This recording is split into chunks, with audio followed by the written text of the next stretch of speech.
Do you find yourself waking up in the middle of the night looking down at your willy thinking, my god, I thought it would be bigger. I did, and this is my willy. He comes from eBay, he's acrylic and he changes colour, and this is the game we're going to be playing today, Set Willy. But first, welcome to the Gentleman's Pixel Club. You can follow us on YouTube, Twitter and TikTok on any of the accounts that you can see on the screen at the moment. Today, we are playing Set Willy on the MiSTer FPGA system, recreating the ZX Spectrum, and this is a game by Matthew Smith and released by Software Projects.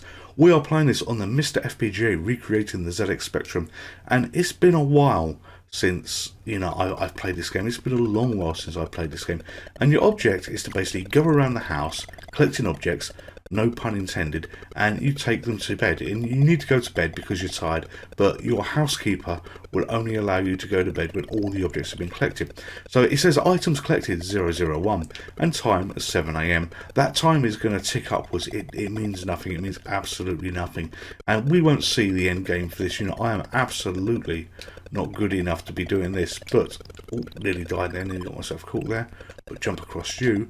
But no, the end game for this is going to be the bedroom, and you basically go into the bedroom, which is going to be all the way to the left here, and Maria isn't going to be there. And watch how she points when you jump, and she points at Willy very angrily because this guy has left the house in a mess.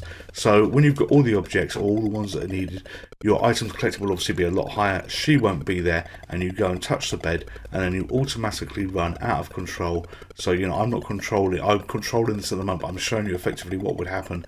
You run all the way to the right, you drop down that hole, you run back up, and when you go back into a screen, the bad guys reset. You keep running to the left, run, and you basically jump headfirst into the toilet where you are now. So you can have a little bit of fun. You know how bad I am at games, so to speak. And whether you put it in the comments, whatever you do, have a look at the length of this video and just have a little guess on how many objects I'm going to collect. We are going to keep playing effectively until it's game over. There will not be a second session of this game, so I'm just going to go through, collect objects, and for the little bit of fun, you won't know how far I'm going to get in this until you've seen the video. How many objects do you think I will have before I've used up all my lives? And although that may be a huge, generous amount of willies we have on the bottom of the screen, they do go quite quickly. It's quite easy to kill your willy, and you can actually lose them all in one go as well. So if I fell off a platform, and when I fell into a new screen when I fell off that platform, every time you die, you enter the screen exactly where you left it, and there will be a whole sequence of death. So it would be game over really, really quickly, and I would lose 5, 6 lives pretty much in one go. This game, I eventually did own. I've told you stories about my parents and how they were with computers and stuff like that. And the one thing I don't think I've ever shared is in the news back in the UK, there was many stories of bedroom coders that were making a fortune for themselves, that were doing really, really well.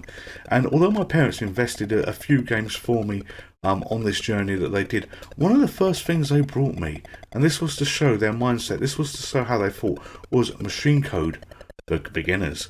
And they had a dream, I believe, in their eyes, that I was going to write this great program, make loads of money, and obviously pass it back to them.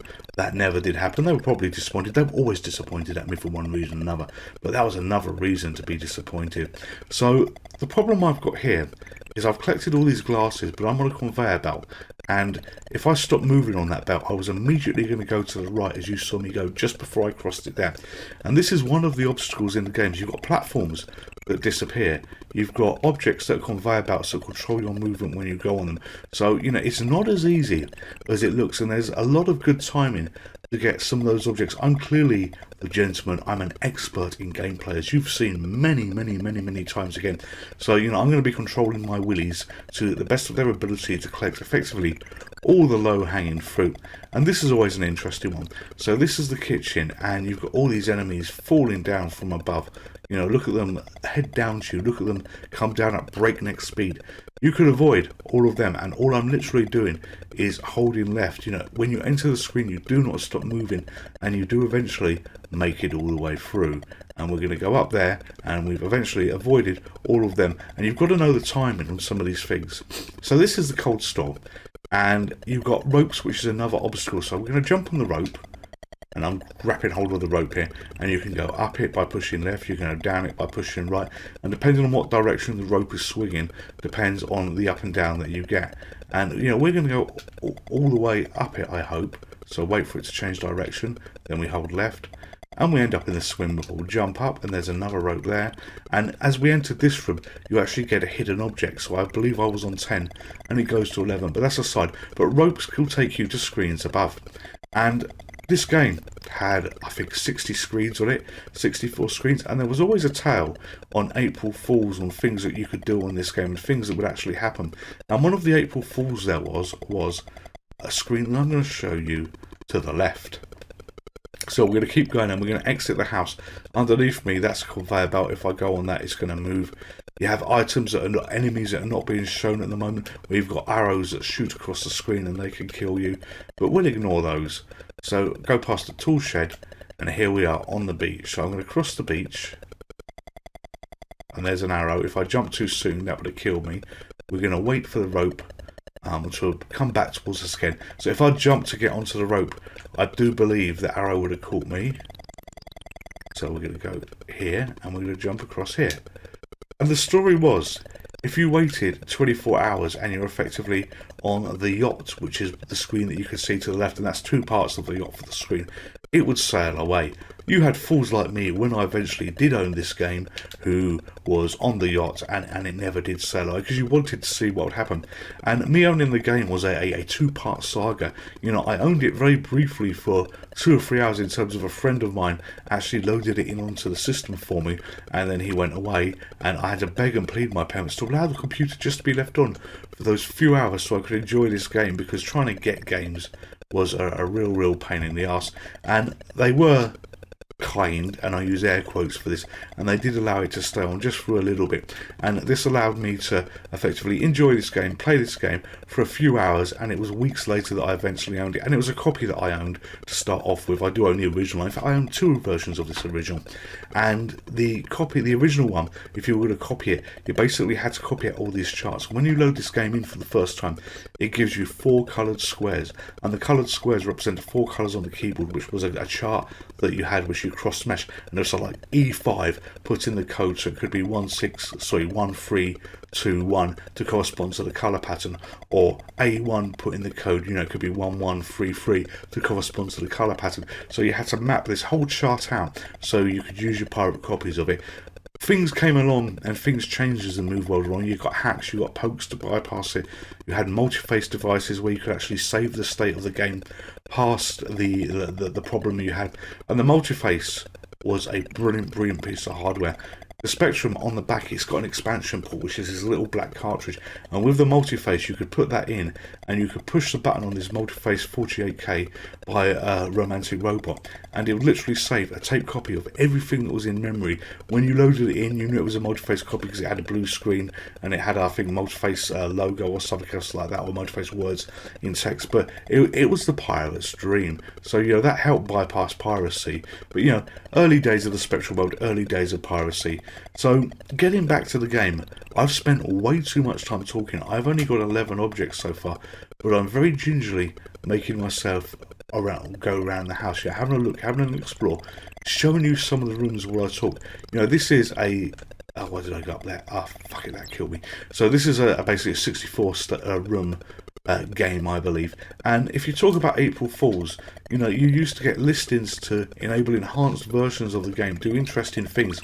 And one of the ones was by Your Sinclair. And if you remember back to the yacht that I showed you, I actually put the code in to allow you to go to the room above it. And the room never really existed, but it was a typing code that you could have added a single room to the game, and it was called April Showers. So, you know, you had a lot of fun expansion things like this, and that then led, or at least maybe not that particular thing led, but it led to the Set Willy editor. And the Set Willy editor was this great tool that came out that allowed you to effectively edit the game, and you can make all changes to the That could have been a very dangerous fall there. It made all changes to the game. Whatever you wanted to do, you could change the room layout, you could change the sprites, patterns, you could change all kinds of things. And these editors, you know, changed effectively in their abilities. You know, the early ones would only allow you to do basic things. And if you have a look at some of the conversions of Set Willy, some of the versions that are out there, you know, you're going to find all kinds of different versions that have been made, and this is primarily down to the editors that allowed you to create a new game using this engine from, you know, an original game that was out there. And that was a fun time. You know, that was very, very early mods. Let's do this little bit of jumping here. Yeah, that was very, very, very early mods in terms of the mod scene. And, you know, although they were private rods that you had probably held in your bedroom, you know, that kind of thing, that you didn't have the distribution network that you've got here at the moment. But certainly now, if you have a look at the world of game modding, you've got the world of Set Willy, even Manic Miner, you know, there are so many versions of this, and, you know, it's a great, great, great, you know, scene to be in now, where you can play multiple versions of a great game like this. And if you love the platform games, you love Set Willy, there are some really good ones out there. We're obviously playing the original. So this area here, I hate this area, because what you essentially are is you're on the roof of your house, and you've got these chasms you've got to swing across. You've then got screens of guards and then chasms, and we're going to try and rescue Esmeralda, who's going to be on the right hand side, because that gives us 2 objects. And if you look there, that arrow was already in free flight, and we've got to time this very, very carefully, because, you know, we need to cross these guards, and that yellow one is going to be moving whether we like it or not. Sorry, and yeah, we have no control of where we go, because we're on a conveyor belt, so it's all timing. And then we got this last one to beat here. So jump you, and that was fortunate. Did you see that? Oh, did you see that? When I jumped that, the arrow appeared, and that wasn't skill. That was good timing, and that arrow got me. What do I do? Jump. See, I knew that arrow was coming. I was like, okay, let's just run and jump on here, and hopefully the arrow will pass us by. We've only got 3 Willys left, and not 3 Willys in the game. Sorry, in the film, 3 Willys at the bottom. So that arrow is automatically flying. That bird is above us, so if we do a jump too soon, we're going to be dead, and we're going to need to wait for it to head back and then cross you. This is a little bit easier, I think, but I need to really be in the middle to time the arrows. I can't remember what arrow comes first. I think there's one across the bottom. Was there 2 arrows? I can't remember. Yes, so we do that one. And that one. Alright. So we can bypass you, and then we've got to cross you. So what I'm going to do is, have I got time to do it? Yeah, let's get that. I was worrying about the arrow, whether I jumped up, whether I was going to be hit by. But yeah, we've now got 19 objects. Oh, did you see that one just above my head there? That only just missed me. And this is Esmeralda. And this is great. So essentially, I'll get 2 objects by collecting that flashing door that's there. So rescue Esmeralda. She will be rescued in a minute. And I never like these guys here. They move too fast for me. And it sounds silly, but, you know, when you're concentrating, when you haven't got many lives left, you don't want to do anything stupid, because, you know, I have a set goal of objects I want to achieve in this game. If I'll tell you now, my set goal of objects I want to achieve is 30. And whether I can do that or not remains to be seen, but I've got to be sure that I don't blow any lives stupidly. So we've got another one here, which is on the end of that flagpole. Now, we're not going to do this, but if I go along the bottom, can I walk up there yet? If I go along the bottom of that screen, you know, that's going to be instant death if I effectively fall off the centre part that you can see. See the word where you got on top of the house?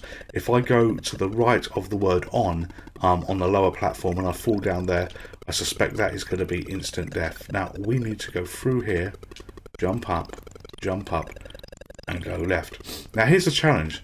Where do we go from here? Where do we go from here?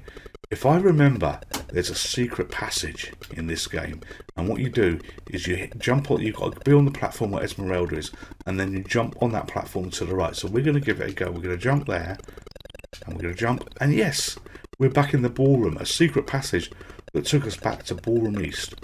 So effectively where we are now, you haven't seen this screen boring me, but we're going to go left a little bit just to show you how far we have journeyed in this game. So wait for these things to go up. Cross you quickly, run. And we will go here, and this is the table that we cleared. This is the table with the conveyor belt that takes us in all the way to the right.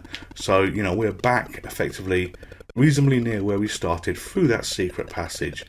And this was the magic of games like this back then. You know, we never had the internet or anything else like this, so everything you found was off your own back. You know, there were magazines that came out once a month, magazines that had maps in and things like this, but you know, access to information was a lot harder than what it was now. And a lot of this, oh, am I going to make it? Oh, I just made that. I just made that. A lot of the discoveries that you made were off your own back, and when you found things like this, it was, oh brilliant, I found that. You know, it'd be all the chatter of, you know, what you found to your friends, to your family and stuff like that, because, you know, people would talk about this by family, brothers and sisters. I didn't have any brothers and sisters, but I'm just assuming that's what brothers and sisters spoke about. But you'd have all the chatter to your friends and your family in this game, and, you know, it would just be a great talking point, because, you know, it felt like the possibilities were endless. We're going to do a couple of jumps. Did I make it? Yes. Oh no.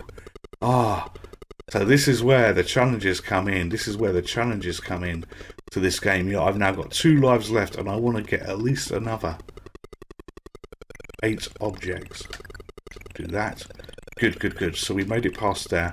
I'm just waiting to be impaled by an arrow, which fortunately wasn't there. And, you know, this is a fun game. You know, if you have a look at all the names that you have for the objects, the rooms and everything else, you know, we're in the drive at the moment. And, you know, we're clearly outside the mansion. If you know the patterns like that, you could jump the exit rolls towards you, because the green bird above me changed direction. And, you know, this is all your muscle memory.